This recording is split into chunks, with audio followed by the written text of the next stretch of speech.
Hi, my name is Greg Lehman. Welcome to Moonbeams. My guest today is Emma McCoy. How's it going? Hi everyone, it's going great. Outstanding. Thanks so much for joining me today. And we'll jump right into it. I guess I will start by saying, you're the first poet and fiction writer that I've had on today. And, we'll riff on, all kinds of different things today. But just to get us started here, what is exciting you most about poetry and or fiction at the moment? Could be a current writer, recent discovery, or a current project. I think to stick to poetry in the spirit of the series for a moment, I'm really interested in the idea of radical optimism, where even when things seem to be going so poorly and the news cycle is just so heavy and there's so much darkness in the world, choosing to celebrate the good, even while acknowledging the bad, I think is a really important skill. And in terms of kind of a poetry movement, I'm still really taken with the Maggie Smith's Good Bones and how that came out around 2020. And just that last line she has in that poem, I really highly recommend checking it out. Um, you could make this place beautiful. And the idea that we can participate in our own optimism, our own naming the good, and we can create the good. And so I'm really hoping that as we continue throughout the 2020s, there's just more and more poetry that continues with how do we continue to find goodness even in the darkness. And that's something that I want to, at least with my own poetry, put out there. Outstanding and needful. Thank you so much for that. Oh, Yeah, and then in fiction, I mean, I feel like there's so many cool things going on in fiction right now. Every time I walk into a bookstore and I see all the books out, or every time I hop online and I'm looking at the next indie picks list, I think that what's just so fun right now is how many different kinds of stories are being told. And you're not just seeing the same things over and over again, and you're seeing such creativity and such representation from around the world and so many different kinds of experiences and perspectives that I think the publishing industry has been missing for a long time. agreed, 100%. I love that. So moving from there, which writers were most impactful in getting you to become, a poet, novelist, and just taking it seriously? I think what was really a watershed moment for me was I started writing poetry when I was 14, so I'm my freshman in high school, and I'm just choosing words that I think are pretty and putting them in a string, right? And like that's poetry. And I am writing in composition notebooks. I'm angsty, the world is awful, and then I'm 17, I'm a senior in high school, and my creative writing teacher says, "Hey, here's an extra credit opportunity. The poet Naomi Shihab Nye is coming through, and she's doing this poetry talk. If you come, you get extra credit." And I'm nothing if not a fiend for extra credit. So I decided to go, and I found that her talk was, I mean, just so grounding and so beautiful and full of not only naming the hard, but also acknowledging the good. And I was so taken with how well spoken and eloquent and smart she was. And so then I go up to the signing table after I buy a book, and I don't know what possessed me, but I was like, I thought you were great. I write poetry too. And she signs my book and she was like, thank you so much for coming. It was very nice. And when I opened the book later, she had written, I'll buy your book next.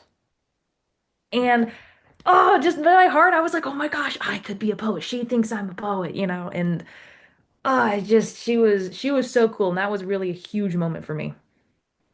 That's so great. Yeah. And I love hearing about people going just like the extra mile when she didn't have to do that, but she knew that she would seed something in a young person and here you are talking to me. Right? Like just I think that like really career writers, I mean, who are very established in their art, when they reach out and help younger artists, and they don't have to, they really go that extra mile, right? And there's stuff that you didn't have to do just to be nice is huge. I mean, just this year, I was at AWP, and I was going to meet the second reader for my thesis novel, and it was kind of like a friend of a friend of a friend situation. And I met him, and he was just so warm and so effusive. Oh man, I really hope I have his book up here. It's all right, I'll go look for it later. Sure, But sure. um, his name is Samuel Ashworth, and we started talking, and immediately he's like, "I've read the first five, a couple chapters of this," and he looks at me and goes, "You're the real thing." And he didn't have to do that, right? He owed me nothing. He owed me nothing more than a polite, thanks for sending me this. And I still think about that. That still resonates in my head, in terms of my ability to write fiction. I was like, oh my gosh, he said that really nice thing and he didn't have to. It was very encouraging. Yeah, that's extraordinary.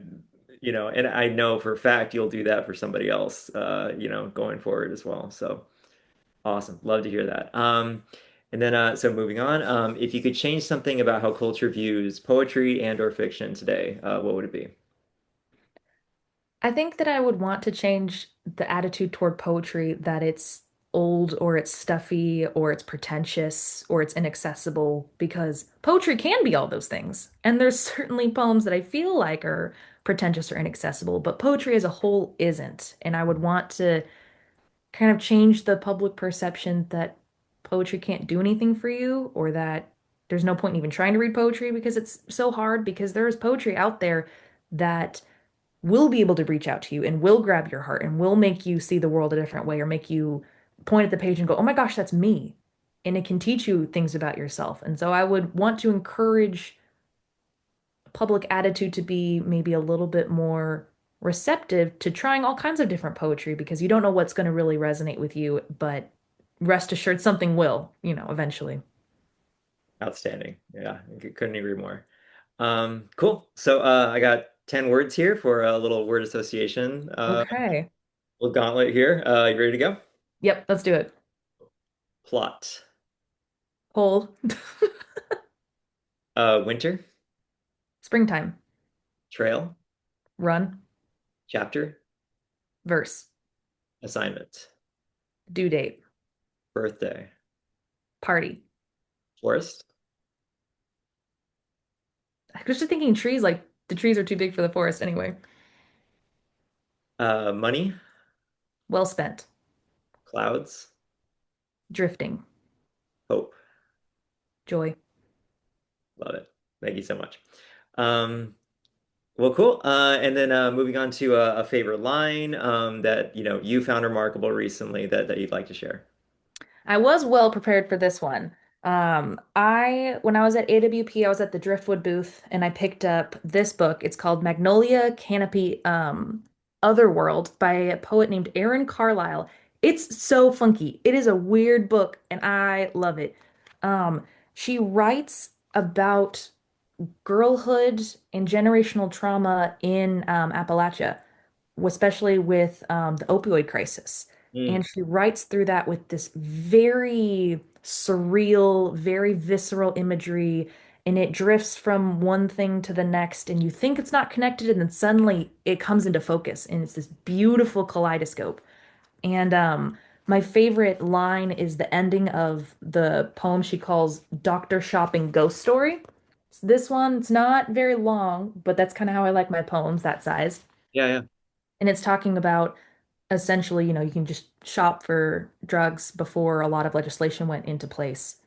And the ending is in the beginning, it was not about becoming a ghost, a transparent pill casing empty longing. In the beginning, I was flat on my back looking up at the stars. And I just, oh, like that's really sat with me even over the last, couple months. That's really been resonating. Yeah, yeah. Well, unpack that a little bit. What do you think that echo is about? That why it's staying with you? I think it's staying with me because here in Bellingham, the church that I go to, that my dad's the pastor at, we work really closely with folks who are in recovery from addiction and homelessness.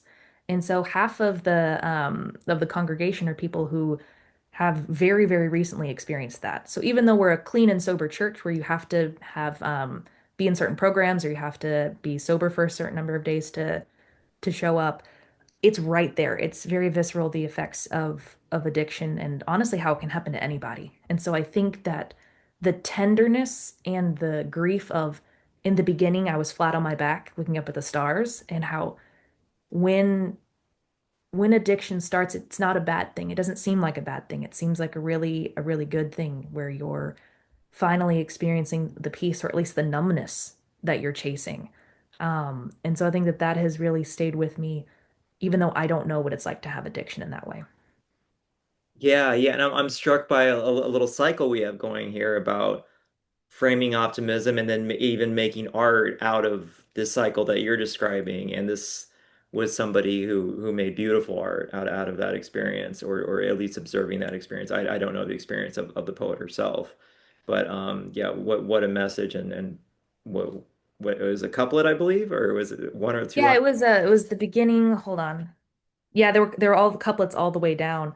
I mean, just such a talented poet. I'm told that there's another one very similar to this that's kind of like a sequel, and I need to check it out because I'm still thinking about this book.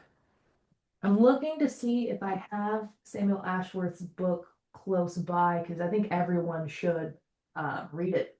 It's Yeah. very good. It's called The Death and Life of August Sweeney, and it's about an autopsy professional performing an autopsy on this celebrity chef who's just this huge, huge guy, and how their lives are intertwined. And I can't find it, sadly, but everyone should go read it.